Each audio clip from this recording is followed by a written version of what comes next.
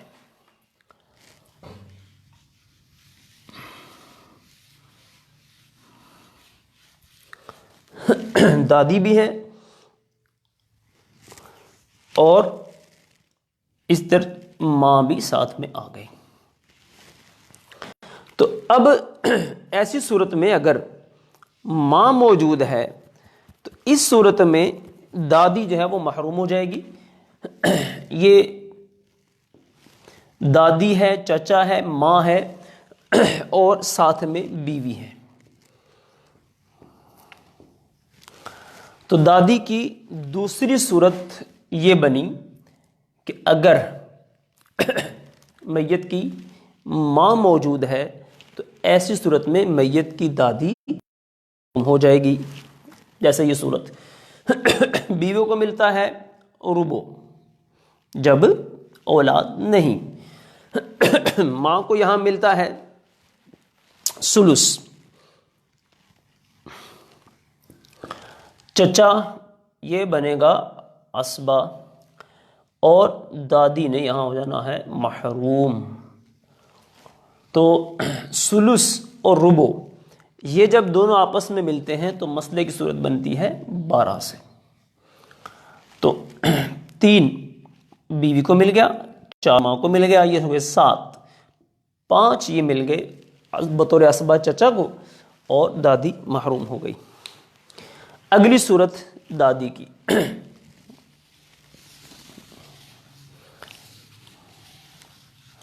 دادی کی ہم نے 2 صورتیں بیان کر دی۔ پہلی صورت ہم نے یہ بیان کی دادیاں جو جدہ صحیحہ ان کو چھٹا حصہ ملے گا جب یہ درجے میں برابر ہے۔ دوسری صورت ہم نے بیان کی کہ اگر ماں موجود ہے تو دادی محروم ہو جائے گی۔ اسی طرح اگر دادیاں جو باپ کی طرف سے ہوتی ہیں، یعنی جس کو دادی ہی ہم کہتے ہیں، تو باپ کی موجودگی میں وہ دادی بھی محروم ہو جائے گی۔ مثلا اس کی یہ صورت بنے گی کہ میت کا جیسے کہ بیٹا ہے، باپ ہے اور اس کے ساتھ دادی ہے، تو باپ کو اس صورت میں ملتا ہے سدس، تو مسئلے کی صورت بن جائے گی 6 سے 1 باپ کو مل گیا، 5 بطور عصبہ بیٹے کو مل جائیں گے اور دادی اس صورت میں محروم ہو جائے گی۔ اچھا، اس کے بعد دادا کے ہوتے ہوئے اگر دادا موجود ہے، تب دادے سے جو اوپر کے درجے بنتے ہیں جیسے پڑ دادی ہے تو وہ بھی دادا کے ہوتے ہوئے محروم ہو جائے گی۔ لیکن اگر دادا موجود ہے تو ایسی صورت میں دادی جو ہے یہ محروم نہیں ہوگی بلکہ اس کو چھٹا حصہ ملے گا۔ یہ تو ایسی صورت میں مسئلہ یوں ہوگا، مثلا یہ دادا ہے، ادھر ساتھ میں بیوی بھی ہے، اس صورت میں دادا تو بنے گا عصبہ،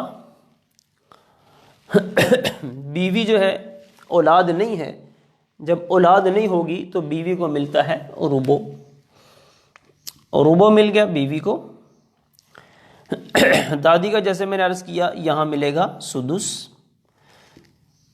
سدس اور ربو ملے گا تو مسئلہ بنے گا 12 سے، 3 بیوی کو مل جائیں گے 2 دادی کو مل جائیں گے اور یہ ہو گئے 5، باقی 7 یہ دادا کو مل جائیں گے۔ تو یہ دادی کی ہو گئی مختلف صورتیں کہ جس کے اندر اس کو حصہ ملتا ہے اور کہاں کہاں اس کو محروم ہونا ہے، وہ تمام حصے یہاں اس کے بیان الحمدللہ ہو گئے۔ اب ہمارا جو آخری ہے اصحاب فرائض میں سے، جو آخری فرد ہے اصحاب فرائض میں سے، وہ ہے ماں شریک بہن۔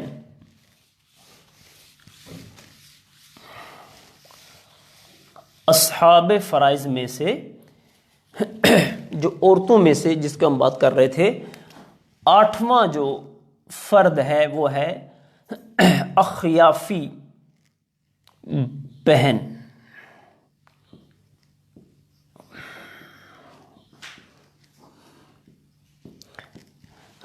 جس کو ہم ماں شریک بہن بھی کہتے ہیں، ماں شریک بہن۔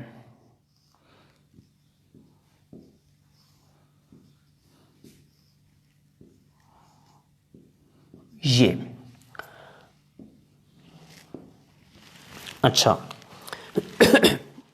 اصحاب فرائض میں سے عورتوں میں جو آخری فرد ہے وہ ہے ماں شریک بہن۔ تھوڑا سا آپ پیچھے چلیں گے، جہاں ہم نے ماں شریک بھائی کے حصے بیان کیے تھے، وہاں تھوڑا سا ہم نے تذکرہ کیا تھا بہن کا بھی۔ وہ اس طرح سے ہے کہ ماں شریک بھائی ہو یا ماں شریک بہن ہو، دونوں کے ایک ہی طرح کے حصے بنتے ہیں۔ وہ مثالیں اب ہم یہاں نہیں بیان کریں گے، مثالیں جو وہاں بیان ہوئی ہیں وہی یہاں بھی رہیں گی، صرف میں حصے بیان کر دیتا ہوں۔ وہ حصے یہ ہیں، پہلا نمبر اس میں یہ ہے کہ اگر ماں شریک بہن یا ماں شریک بھائی اگر ایک ہوگا تو اس کو ملے گا سدس،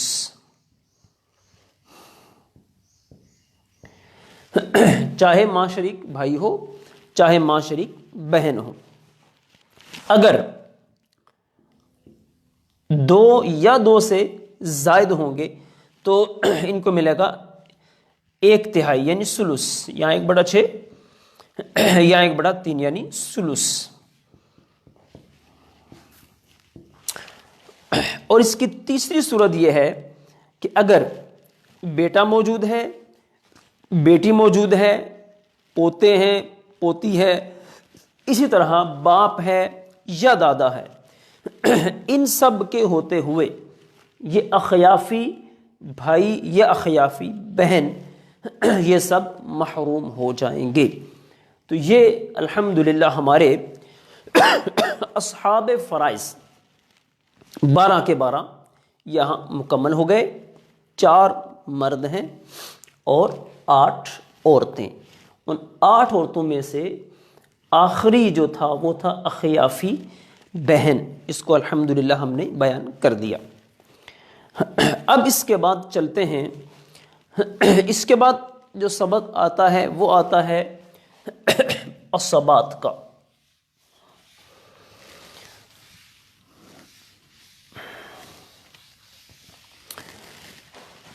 اصحاب فرائض کے بعد عصبات کا سبق انشاءاللہ ہمارا یہ شروع ہوگا، عصبات کا بیان۔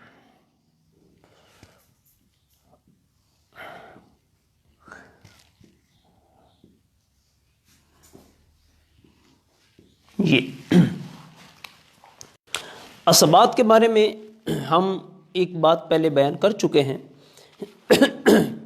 کہ عصبات یہ کون ہوتے ہیں، اس کا تعارف کچھ بیان کیا جا چکا ہے۔ آج ہم انشاءاللہ اس کی تعریف اور پھر اس کو مزید آگے لے کر چلتے ہیں کہ اس کی کتنی اقسام ہیں۔ تو نمبر 1 ہم نے یہ بات بیان کرنی ہے کہ عصبات کون سے لوگ ہوتے ہیں۔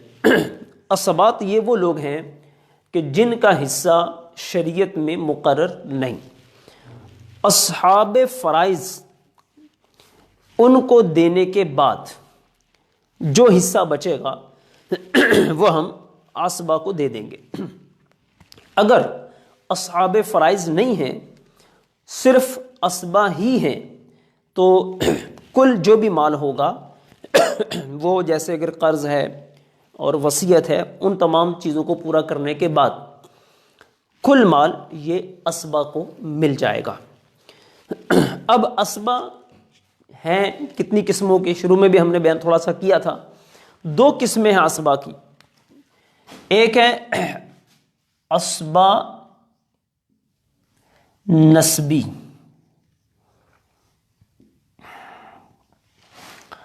اور دوسرا ہے اسبا سببی۔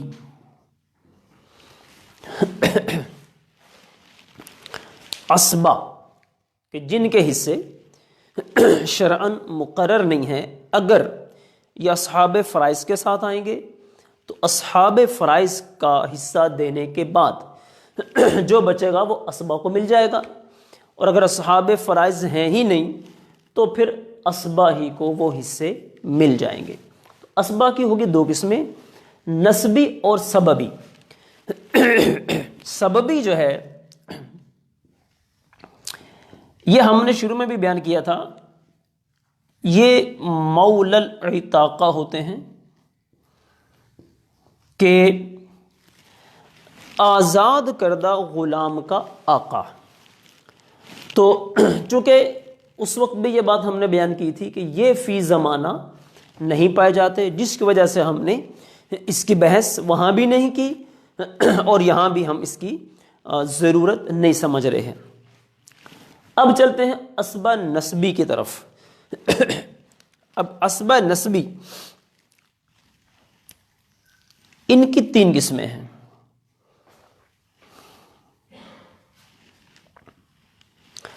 اسبا نسبی کی تین قسمیں ہیں۔ نمبر ایک، اسبا بنفسہ،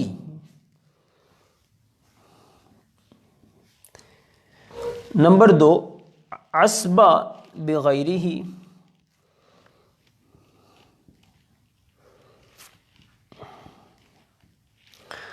اور نمبر تین اسبا مع غیرہ۔ اسبا مع غیرہ۔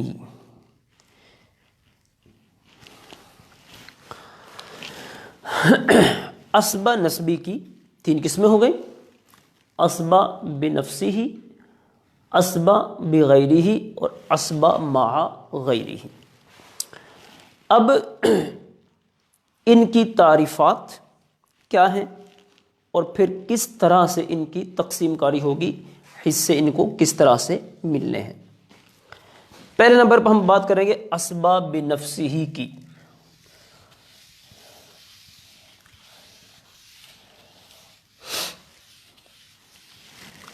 اسبا بنفسہ،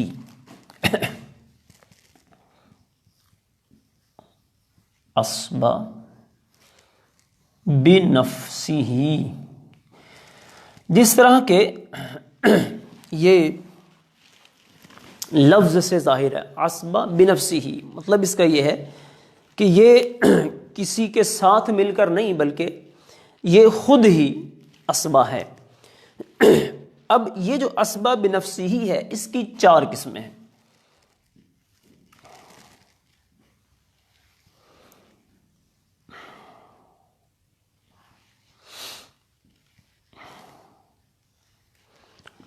چار قسمیں اسبا بنفسہ کی چار قسمیں ہیں۔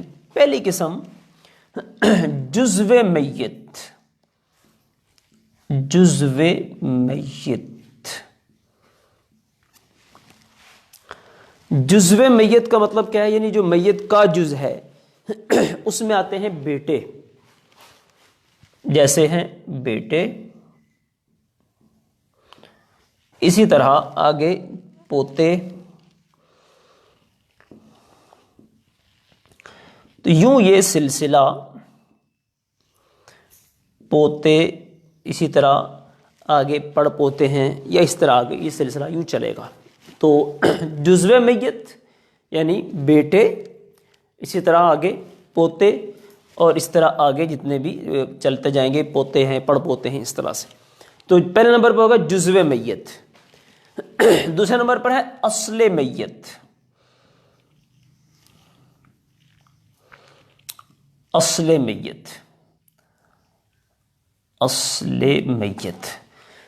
تو اصل میت میں آتے ہیں جیسے باپ، باپ، اسی طرح دادا، یوں آگے پردادا اور یہ تمام سب. اور اس کو آسان کر بھی سکتے ہیں ہم یوں کر کے، جزو میت یعنی فروع میت، یعنی میت کے آگے جو سلسلے چلتے ہیں. اصل میت اصول اوپر تک جو چلتے ہیں. تو جزو میت میں بیٹے ہو گئے، اصل میت میں باپ اور دادا ہو گئے. تیسری قسم، تیسرے نمبر پر یہاں پر آتے ہیں میت کے باپ کا جز. میت کے باپ کا جز. اب میت کے باپ کا جز کیا ہے؟ وہ ہے بھائی. بھائی، اور اسی طرح پھر آگے بھائی کی جو مذکر اولادیں ہیں، بھائی اور بھائی کے آگے مذکر اولادیں، بھائی اور آگے اس کی مذکر اولادیں. یہ ہوگا میت کے باپ کا جز. چوتھی قسم ہے میت کے دادا کا جز. میت کے دادا کا جز. میت کے دادا کا جز کیا ہے؟ جیسے چچا، چچا، پھر اسی طرح چچا کی آگے مذکر اولادیں اور چچا کی مذکر اولادیں. تو اسبا کی ہو گئیں دو قسمیں، اسبا نسبی اور اسبا سببی. سببی کی ہم نے بات نہیں کی کیونکہ وہ بتایا مولا الاتاقہ میں آتے ہیں. اسبا نسبی کی ہم نے بات کی، اس کے آگے پھر ہم نے پہلے اولاً 3 قسمیں بیان کی ہیں: اسبا بنفسہ، اسبا بغیرہ، اسبا مع غیرہ. اس میں پھر ہم نے سب سے پہلے لیا ہے اسبا بنفسہ کو. اس کی 4 صورتیں ہیں.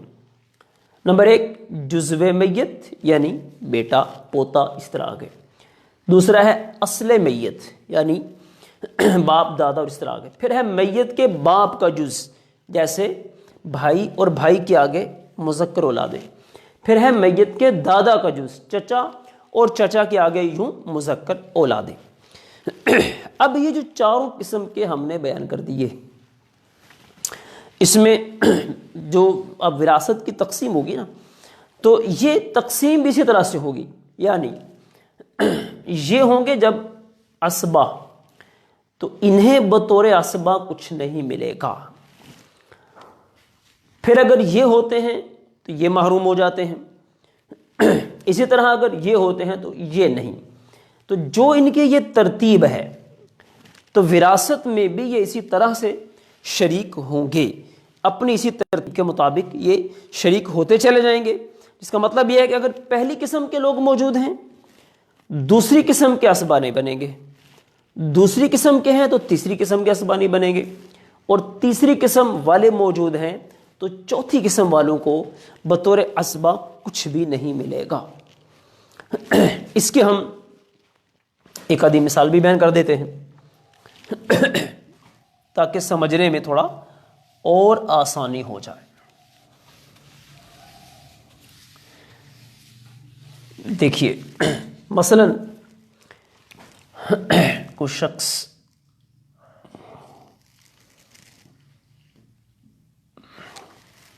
فوت ہوا، جیسے عورت کو فوت ہوئی، تو اس کے وارثین میں ہے شوہر، بیٹا اور باپ.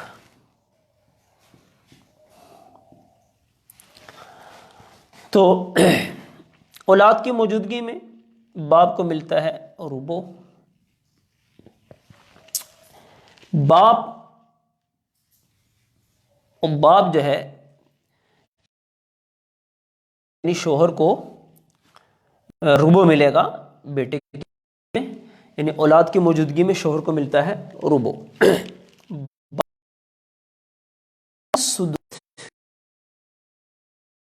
یہ اسبا بنا ہے. اس کی دوسری مثال، بیٹے کی جگہ یہاں پر آپ چچا کو لے لیجئے.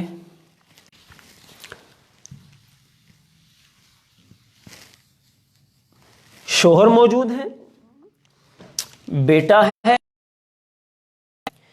پچھلے مسئلوں میں آپ دیکھتے آئے ہیں کہ چچا بھی اسبا بنتا تھا.